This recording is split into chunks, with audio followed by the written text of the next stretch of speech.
My landlord stood in the courtyard and told every tenant in the building one new rule. He said, "From now on, nothing gets approved unless it's in writing. No verbal requests, no exceptions."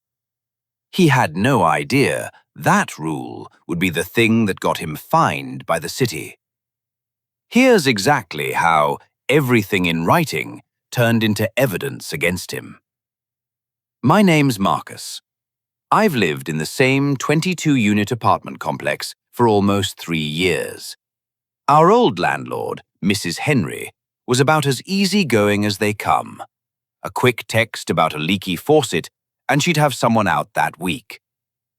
When she retired and sold the building to a property management company, they sent in a new manager named Gary Preston. Gary's first month set the tone for everything that came after. He had a habit of letting himself into units for what he called routine checks, without any notice at all. One neighbor came home to find her apartment had been entered and some of her things moved for a repair she'd never approved. A few of us raised it politely at first, a note under his office door, a quick word in the hallway. Gary brushed it off each time. He said, "I'm the landlord. I can enter when I need to." Then came the courtyard meeting. About 20 of us gathered, and Gary laid out his new policy. He said, "From now on, everything gets submitted in writing. No verbal complaints, no phone calls, no hallway conversations. If it's not written down, it didn't happen." Mrs. Alvarez, who lived 2 floors above me and had been in the building longer than almost anyone, raised her hand. She asked him directly, "Does that apply to you too? Because you've let yourself into units without any notice at all this month." Gary paused for a second, then said, "Of course. I'll hold myself to the exact same standard. That's what fairness looks like." I nodded along with everyone else, but I remembered exactly what he said, word for word. Here's what Gary either didn't know or didn't think about.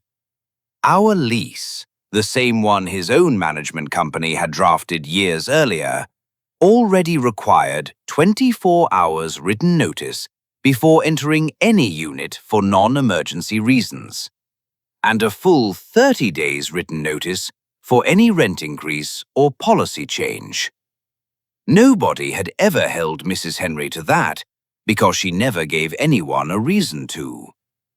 Gary had just promised, in front of 20 witnesses, that anything not written down didn't happen. That cut both ways, and he didn't seem to realize it yet. So, a few of us started treating it that way. Exactly. The next time Gary's maintenance guy showed up at my door without any written notice, I said I couldn't let him in. Officially, per Gary's own new policy, an unwritten visit simply hadn't happened. The guy looked confused and left. That afternoon, I submitted a short, polite written notice documenting the incident, quoting Gary's own policy back to him, word for word. Gary called me that evening. He said, "Come on, I don't need to send a formal written notice every time my guy needs to fix a doorknob." I told him, "The lease says 24 hours written notice for entry. You told all of us, in front of everyone, that anything unwritten doesn't count. I'm just following what you said." He didn't have a good answer for that. 20 people had heard him say it, and Mrs. Alvarez, in particular, had a very good memory. Within 2 weeks, 5 or 6 other tenants had quietly started doing the same thing. Polite, dated written notices for entry requests, for noise complaints, for parking disputes that used to get sorted out with a quick word in the hallway. None of it was hostile. It was simply exact. Gary's inbox filled with formal written notices, each one citing his own policy back to him. Then came the bigger issue. Gary posted a notice on the building's bulletin board announcing a rent increase for every unit, with only 2 weeks' notice instead of the 30 days the lease required. When a few of us brought it up, he said, "It's basically the same thing. 2 weeks, 30 days, come on." I told him, calmly, "The lease says 30 days written notice. You told all of us that unwritten communication doesn't count. This notice is dated 2 weeks ago. By your own standard, it's late." That's when I learned something I hadn't known. The city's rental housing board actually tracks documented lease violations over time. And by that point, tenants across the building had 11 separate written notices between them, all dated, all referencing Gary's own written policy, all showing a clear, consistent pattern. What none of us realized at the time was that Mrs. Alvarez, the same woman who'd asked Gary that pointed question at the very first meeting, had spent weeks quietly compiling copies of every documented violation and sending them to the city's rental housing board. Not out of spite. She told me later she'd simply gotten tired of being the one whose apartment got entered without notice that first month. And she wanted an actual record, not a grudge. The housing board's inspector eventually reviewed the file and told Gary directly, "Your own tenants have more documentation of policy violations here than we typically see in contested eviction cases. You created this paper trail yourself." Here's the part that mattered most. The building had already been flagged for an unrelated compliance review months earlier, tied to some deferred maintenance issues from before Gary even arrived. His everything in writing rule had accidentally handed the housing board exactly the kind of clean, time-stamped evidence they needed to prove an ongoing pattern, not just a handful of isolated complaints. The board gave Gary 30 days to correct every documented violation or face fines, and a public compliance notice attached to the building's rental license record. Gary ended up paying a fine, and within 2 months, the management company had quietly replaced him.